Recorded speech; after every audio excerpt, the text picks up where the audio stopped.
O meu trabalho é sobre insuficiência renal crônica, uma doença de suma importância, visto que acomete muitas pessoas ao redor do mundo e que tem a sua prevalência crescendo a cada ano.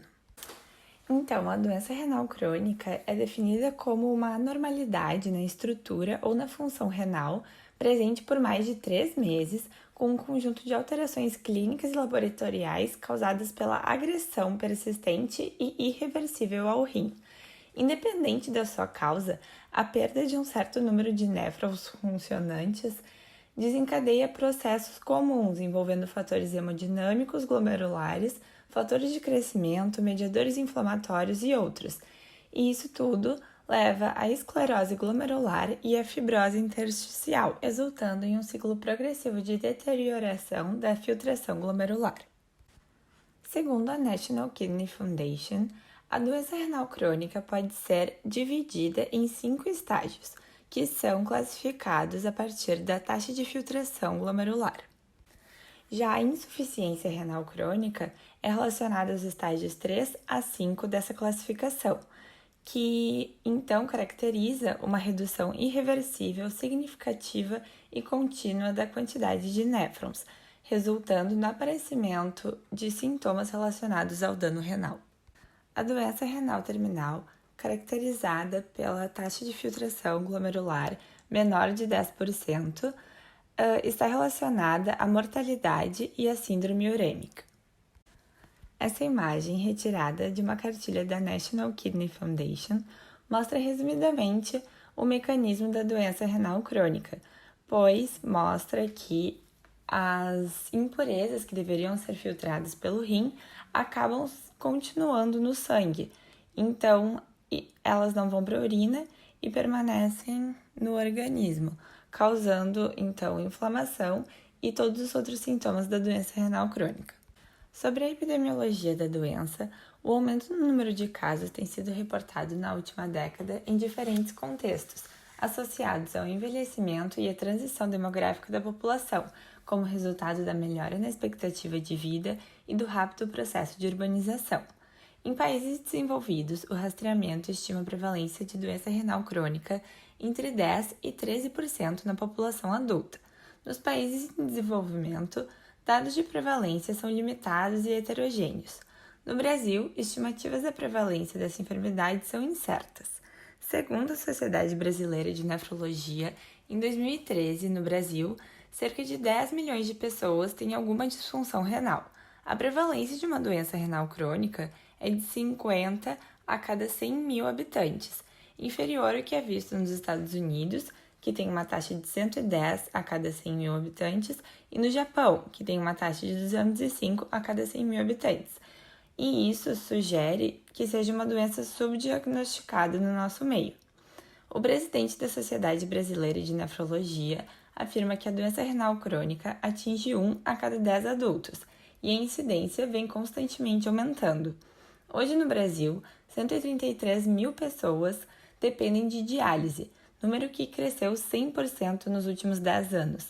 Atualmente, essas são mais de 20 mil pacientes que entram em hemodiálise, com taxa de mortalidade de 15% ao ano. Então, é uma doença com repercussões globais que pode ser identificada na sua fase inicial, com exames de baixo custo e, assim, isso possibilita a prevenção da sua evolução. No entanto, no Brasil, ainda não é bem assim. Aqui, o custo anual somente com a terapia renal substitutiva é de mais de 2 bilhões ao ano. Segundo os nefrologistas, a demanda de diálise cresce anualmente, mas a rede de atendimento não acompanha esse aumento na mesma proporção, principalmente nas regiões mais distantes e menos favorecidas. Somente 7% das cidades brasileiras atualmente têm serviço de diálise. Além disso, é importante lembrar das diferenças étnico-raciais na prevalência da doença renal crônica.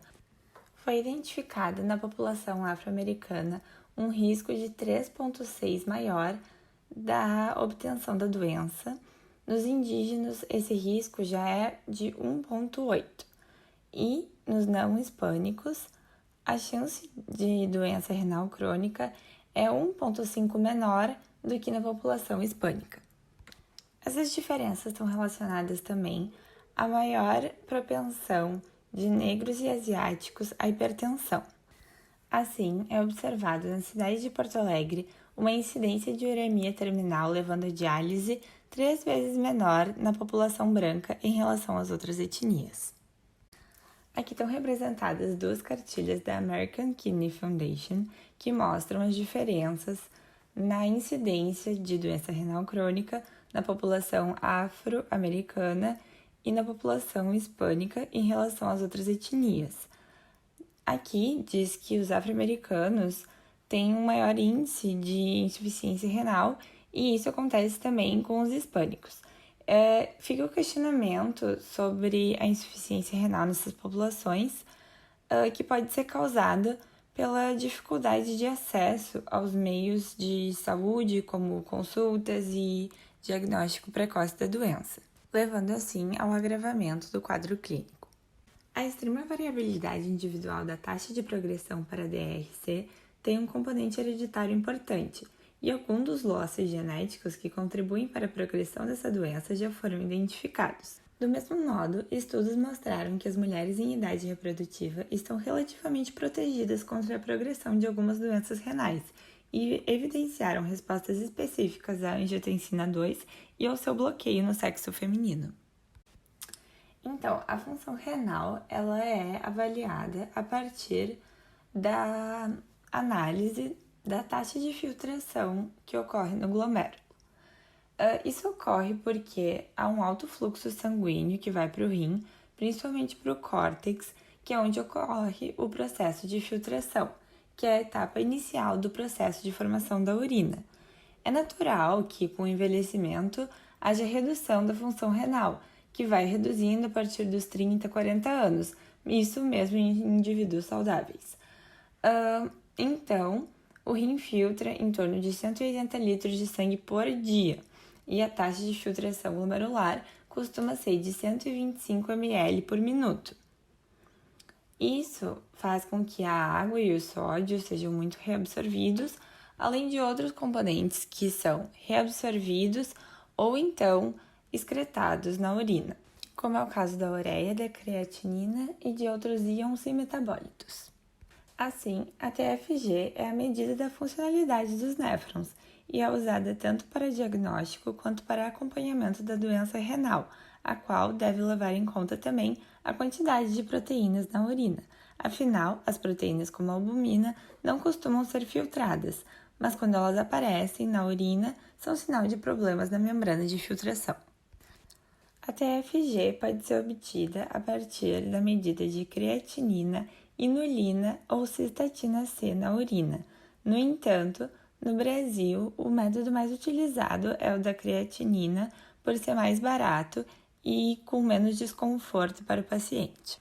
Além disso, os primeiros sintomas da doença renal crônica podem começar a aparecer a partir da redução da TFG abaixo de 60 ml por minuto. Esse é o estágio 3 da DRC e pode, então, começar a ser considerado como insuficiência renal crônica. É importante lembrar também que a TFG pode ser reduzida não só pela doença renal crônica, mas também por outros fatores que vão afetar o rim, como a obstrução do trato urinário, que pode ser causada por pedras nos rins, ou então drogas que bloqueiam a formação da angiotensina 2 e até mesmo atividade simpática. Isso é importante na hora de dar o diagnóstico da doença, para então avaliar a possibilidade de outra causa de diminuição da TFG que não seja a doença renal crônica. Sobre a etiologia da insuficiência renal crônica, ela é mais comumente causada por diabetes mellitus, o que ocorre em 45% dos casos, mas também pode ser causada por hipertensão, por glomerulonefrite ou ainda ser de causa idiopática. Nos Estados Unidos, por exemplo, a principal causa da insuficiência renal é a nefropatia diabética, que é secundária ao diabetes mellitus do tipo 2. Mesmo assim, nos pacientes com diabetes mellitus do tipo 1, a prevalência da insuficiência renal é de 40%, enquanto que na do tipo 2 geralmente é indicada como entre 20% e 30%. Em condições normais, em um indivíduo saudável, a pressão sistêmica não tem um grande impacto na filtração renal, visto que o rim tem uma capacidade de se autorregular. No entanto, quando há uma lesão renal, pode ocorrer a perda da capacidade de autorregulação e então a hipertensão sistêmica vai ser transferida ao glomérulo, participando do processo então de hiperfiltração e de glomerulosclerose. Também, a hipertensão arterial sistêmica sustentada lesa o rim ao provocar isquemia renal e fibrose periglomerular, por esclerose glomerular, induzida por hipertensão capilar ou por uma combinação de diversos fatores.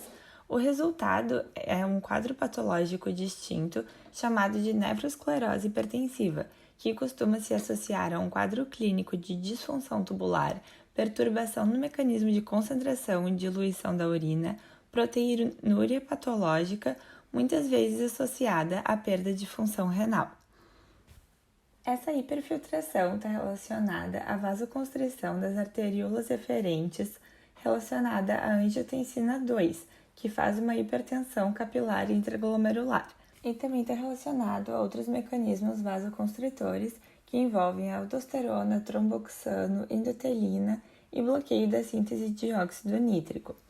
Essa lesão e o filtrado proteinúrico também induzem a chegada de citocinas que causam, por fim, a destruição do epitélio tubular. Apesar disso, a doença renal crônica também pode ser uma causa para a hipertensão, visto que o rim passa a produzir mais renina. E então, essa definição, se a doença renal é uma causa ou uma consequência da hipertensão, ainda não é muito nítida. Biópsias feitas em pacientes hipertensos mostram realmente um alto percentual de lesões glomerulares, mas ainda resta esclarecer se essas lesões são primárias ou secundárias, se são causa ou consequência da hipertensão. Independentemente disso, sabe-se que a nefrosclerose hipertensiva, como causa da uremia, vem cada vez mais aumentando ao redor de todo o mundo. Além disso, a estenose ou oclusão de uma artéria renal causada por aterosclerose pode causar hipertensão pela estimulação da liberação de renina das células justaglomerulares do rim comprometido. Ainda, a dislipidemia pode também contribuir para a progressão da insuficiência renal, visto que elevações do colesterol e particularmente dos triglicerídeos podem atuar na gênese ou na piora da esclerose glomerular ou da fibrose intersticial. Mecanismos inflamatórios e imunológicos, estresse oxidativo e dano hipóxico estão associados ao papel dos lipídios na piora da função renal. Já a insuficiência renal causada por nefropatia diabética corresponde à esclerose e fibrose glomerulares causadas por alterações metabólicas e hemodinâmicas do diabetes mellitus. Esse processo envolve a glicosilação de proteínas, liberação de citocinas influenciada por hormônios como o fator de crescimento transformador beta, deposição de matriz mesangial e alteração da hemodinâmica glomerular. Assim, a membrana de filtração fica mais espessa, num processo que tem muito a ver com a inflamação crônica causada pelo diabetes. Além disso, o diabetes também está envolvido com as cargas negativas na membrana de filtração, visto que tanto o tamanho das moléculas quanto a carga elétrica influencia no grau de filtrabilidade. As cargas aniônicas da membrana basal glomerular diminuem a sua capacidade de filtração. Por isso, as proteínas plasmáticas não são filtradas normalmente, impedindo com que ocorra a proteinúria. Assim, normalmente, a albumina, que é uma proteína grande e com carga negativa, não seria filtrada. No entanto, a inflamação crônica produzida pelo diabetes implica na diminuição das cargas aniônicas, o que faz com que proteínas como a albumina possam ultrapassar essa membrana de filtração e então sejam excretadas na urina, configurando o quadro de proteinúria. Também relacionado com diabetes mellitus,